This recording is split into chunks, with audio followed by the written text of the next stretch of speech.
Hey everybody, today I'm going to make, I believe it's the name of it exactly I will give you, is fruit pie filling bread. Reason being is, and this should be up after my other video, earlier in the week I made pear pie filling. This is what's left. It wouldn't all fit in the pie, so I need to use it because you only can keep it in the fridge for so many days or it's pretty much trash. And after all that work, I'm not throwing it away. And my daughter has been talking about bread because I was like, oh, I can make like little pies. And she's like, no, I really like the harvest bread you made last year. And she talks about it a lot, but I haven't made it. I do have a video about it if you're interested in making it. It's got pumpkin and apples in it. In my playlist of 13 days of recipes. That's something I did last October, which I'm too busy to do that this year. So, but it's a little something I did last year with different fall recipes and stuff I did. We might get, some here and there, but I'm not dedicating myself to the whole 13 days like last year. Because I don't like to be made a liar, because I know I'm not going to have the time to do it. So yeah. But my daughter really likes bread with like fruit and stuff in it, and she's like, can you put the filling in like a bread? So I looked it up, and this is from justapinch.com. I will put the link in the description if you want to make it too. They call for a 21-ounce can of either apple, blueberry, cherry, or strawberry pie filling. I weighed this on my little scale that I use for packages for the business, and I subtracted, Lottie's fur is like on my nose. I was kissing her earlier, but anyways, this is 13. I don't know how much of a difference that's going to make. I'm hoping not too much, because this is all I have left, and like I said, that's for like an actual can of it. If you just had a can, you want to use it, not make pie. But that is what we're using today. We're going to see how it works out. Hopefully it's good. But like I said, it would kill me to just throw it away. So, I have dinner cooking right now. I'm making lamb tonight, and it's been about 4 years since we've had lamb. Because in Florida, we used to be able to get it all the time. I don't know if it's because we lived like near a Greek community, but they had lots of lamb, and like Walmart and stuff, they do not usually here. So when I got that, and I got it out of the package today and smelled it, that smell hit me, and I almost was like, ugh. And it was very different from what I'm used to, because it's been a long time since I've made lamb, and to be honest with you, I can't remember it smelling like anything, and I'm sure it did from what I've read online, because I looked it up, because my mom doesn't make lamb, and I had nobody to like ask for a reference, so I looked online, and they're like, it's normal for it to have like a gamey smell when you open it, especially when you first open the package. I know pork sometimes does that when you first open it. It's like, whew, that scent hits you, and then like after a couple minutes it's not, so strong, and you can tell if it's bad or not. But anyways, the lamb is fine, because I had Chris come in from mowing the grass. I'm like, can you smell this? What do you think? And he's like, I think it's fine. So yeah, that's what we're having for dinner. I'll find out if it's not fine. Unfortunately, I don't want to find out the bad way, but I'm sure it's fine. But anyways, I have that cooking right now. And, yeah, hopefully I still like it, because that smell like turned my stomach a bit. I was like, bleh. So, but I'm sure it'll be fine. I'm going to start making the bread, the pie filling bread, so we can get that going, and then when that's done, I can throw that in the oven, because I have a bunch of other stuff to do tonight, but I'm trying to get it done, so, like I said, because I don't want to throw it away. I could always wait for the kids to be here, but we both know, and if you watched my pie video, which should have been up before this, I had to voice over it, because my kids were there, and they and they don't be quiet. So, and that's fine. I like to make memories with the kids, but I figure voiceovers are best when the kids are helping me make things, because no one can hear what's going on. I have loud children. I'm sure most people do. But anyways, that's enough chit-chatting. Let's get to making this bread. All right, let's get started on this. I do have some older flour, a little bag. I don't know if that's going to be enough, but we will see. So, first thing it says to do is 3 cups of flour sifted. I never usually sift stuff, but since it says it, I guess we should. And I want it to try to come out as well as it should, so that's 1,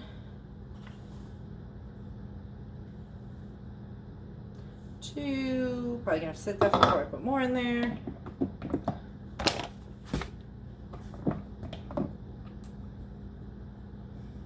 So light and airy it should be.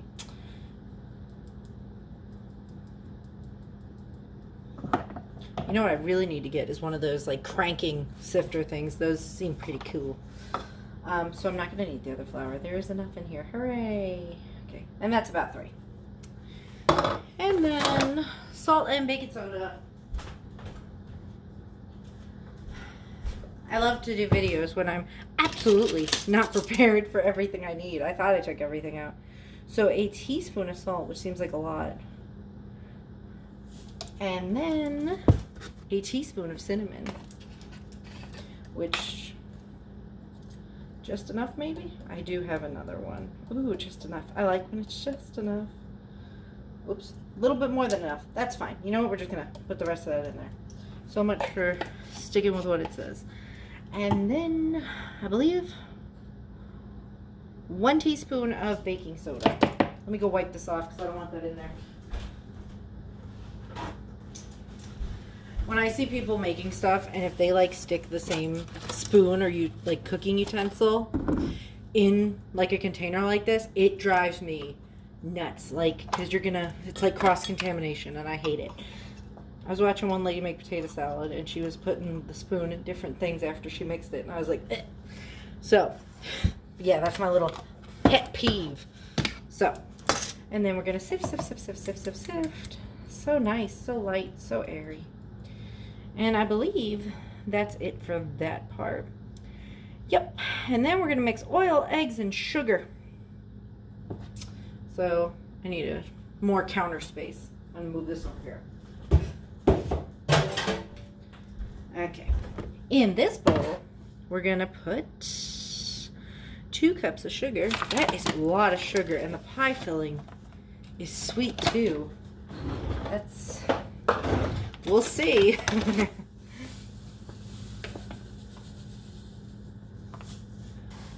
One. I'm gonna put a little less than 2 because that seems like a lot. That pie filling has a lot of sugar in it too. So, and then half a cup of oil.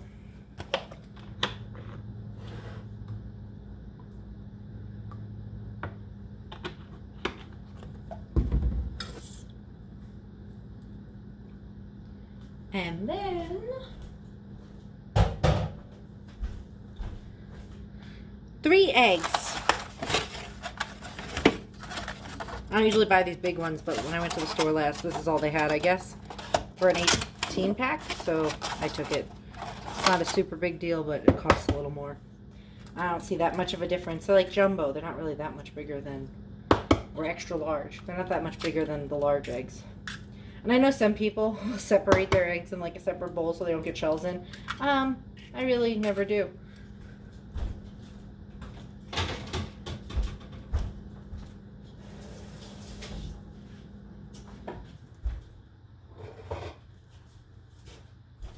Put that up there.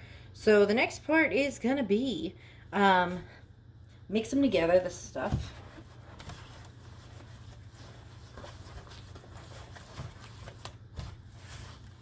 Sugar.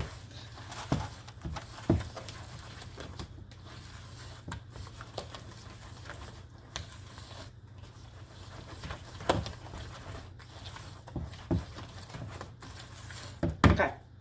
And then gradually add sifted ingredients.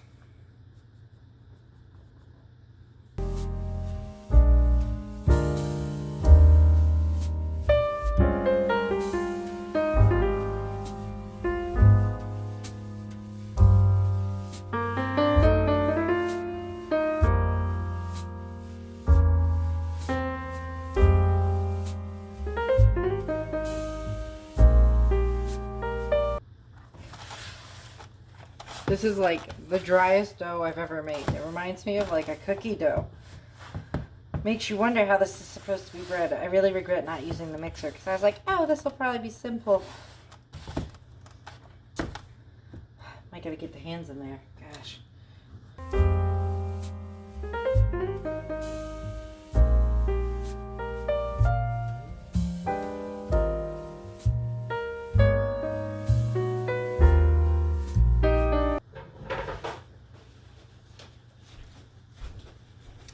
And I made quite a mess. Like, it did not want to incorporate. But anyways, that's good enough. and then 1 teaspoon of vanilla, and then we are supposed to fold in our 21-ounce pie filling, which I do not have. And if I can get back to the directions. Okay. Teaspoon. I'm all over the place. Yep, teaspoon.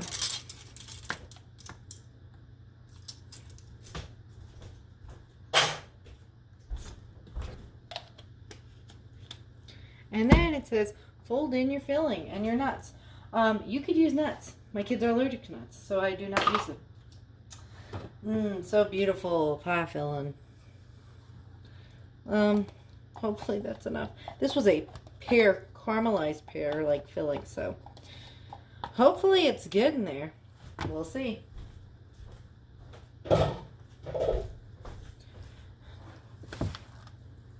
I don't even know how you're supposed to fold this in.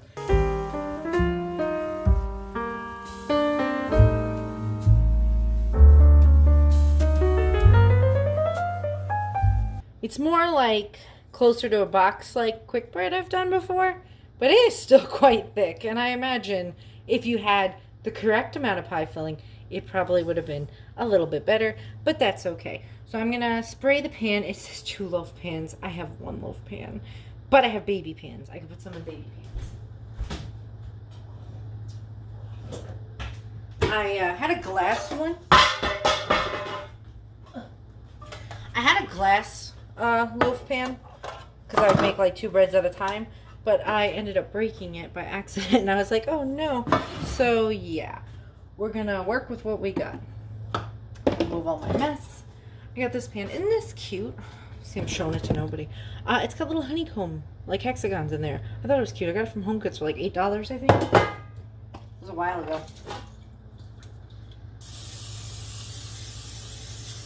I like to make mini loaves too because, you know, these little ones, you can freeze them, and then when you want a little treat, take them out. So I'm going to put like half in there because I do not like overfilling loaf pans. I've done it before, and it goes everywhere, and it gets huge, the bread, and I don't want to do that. For the little pans, I would imagine maybe cook like a little bit less of time. Not sure. We'll find out. I'll let you know how long I cook them for.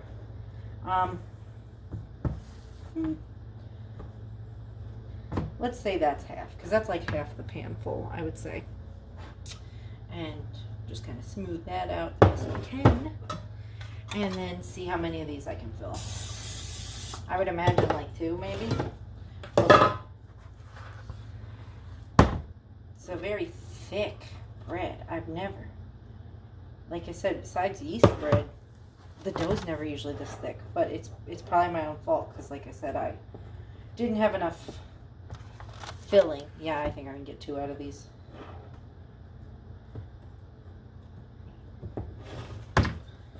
Probably 2.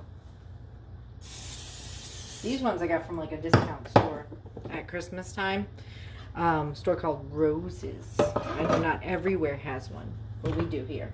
We didn't have one in Florida. And if we did, I never saw it. Hopefully this is good. I hate when I make stuff and I don't like it.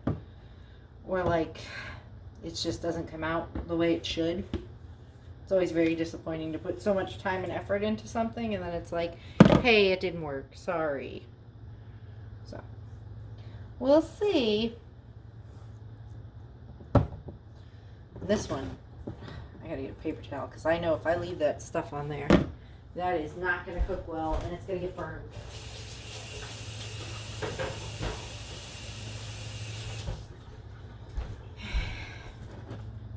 The things I do. All right.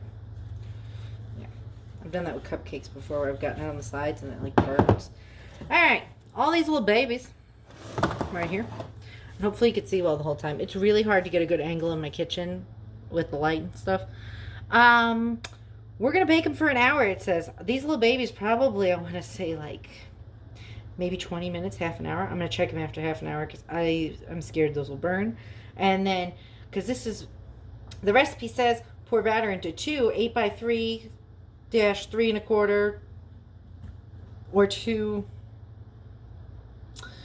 3/8 inch loaf pan, and then bake for an hour. Turn out on a wire rack, and that's at 350. So I'm gonna bring you guys back when we have seen how these come out. Okay guys, there's our bread. They look like they came out okay. A little hard on the top. I don't know if that's because I cooked them a while. The little ones are probably in for about 30-40 minutes.